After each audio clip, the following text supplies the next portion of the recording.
Speaker sir, मैं मंत्री साहब का ध्यान दिलाऊंगा सर। पार्ट सी जो है मेरे क्वेश्चन का, उसमें आप देखिए सर, यही सवाल मैंने इन राइटिंग पुंछ में भेजा अपनी कॉन्स्टिट्यूंसी में, उन्होंने जवाब नहीं वहां पे दिया। और यहाँ पे भी आप देखिए, मैंने इनके सवाल पूछा कि 2022 और 2024 तक मेरी कॉन्स्टिट्यूंसी में सर बहुत सा बदल किया है।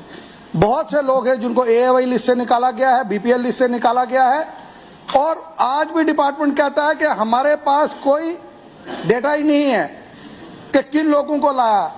स्पीकर सर, मंत्री साहब के नोटिस में लाऊंगा, 15,000 रुपए एक आदमी से लिया जाता है वहां पे।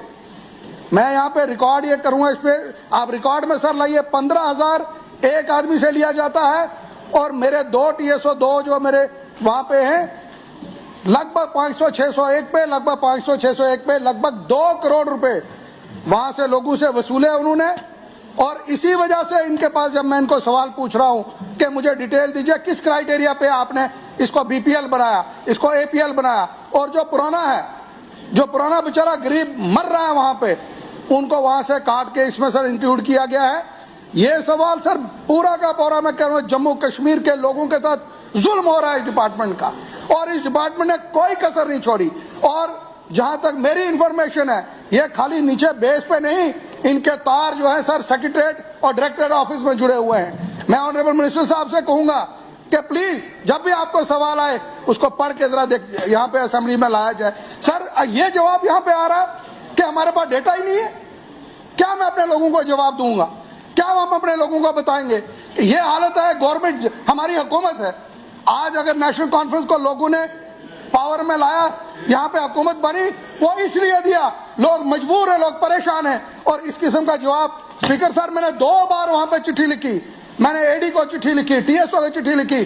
जब मैं यहाँ से जाता हूँ, मेरे घर के बाहर 500 लोग वहां खड़े हो जाते हैं, रोते हैं मेरे घर के बाहर, कहते हैं जनाब हमारे नाम लिस्टों से कटे हैं, और कोई जवाब नहीं। आज भी देखिए डिपार्टमेंट कहता है मेरे पास कोई लिस्ट हमारे पास नहीं है।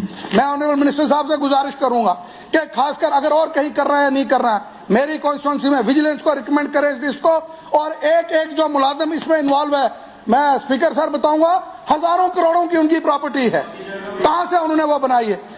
मैं गुजारिश करूंगा इनसे कि इस मैटर को देखा जाए, और इस सवाल का जवाब जिस ऑफिसर ने दिया है उसके खिलाफ सख्त से सख्त कार्रवाई हो इस पे।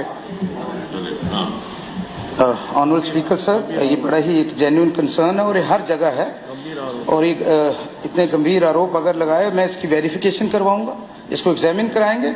अगर ये ठीक निकला, strict action will be taken. Omar Abdullah government ये सफाई करने के लिए, जो पिछला बिगड़ा हुआ निज़ाम है पिछले दशकों से, उसको सुधारने के लिए, और एक verification has already been ordered. Honourable MLA साहब ने जो डीसी ऑफिस पुंछ में बोला था, उसकी वेरिफिकेशन चल रही है, और जैसे ही रिपोर्ट आएगी उस पर इनको भी बिठाकर हम इनको सौंप देंगे। और ये वाकई गंभीर इल्ज़ाम है। हमें आए हुए 4 महीने सर हुए, लेकिन जो पिछला निज़ाम बिगड़ा हुआ उसको समय तो सरकार को लगेगा, एंड आई होप कि पिछला जो बिगड़ा हुआ निज़ाम है उसे हम ठीक करेंगे। यही हमारी गवर्नमेंट का प्रायोरिटी है और इसे हम करेंगे। धन्यवाद।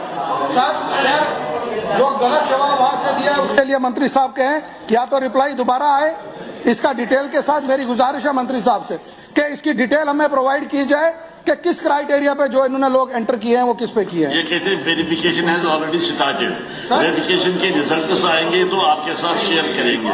This is his reply. उसमें इन्होंने शेयर किया, हमारे पास डिटेल ही नहीं है। नहीं, आप तो बता रहे हैं ना नई इन्फॉर्मेशन जो ये कह रहे हैं इस वक्त, ये कह रहे हैं कि verification we have already started. कि कौन लोग इसमें लाए हैं सर? मुलाजिम लोगों को डाला है बीच में, जो एम्प्लॉयज है उसको डाला है। हमें डिटेल दे दे मंत्री साहब, हमें डिटेल दे दे सर, कौन लोग इसमें आए हैं।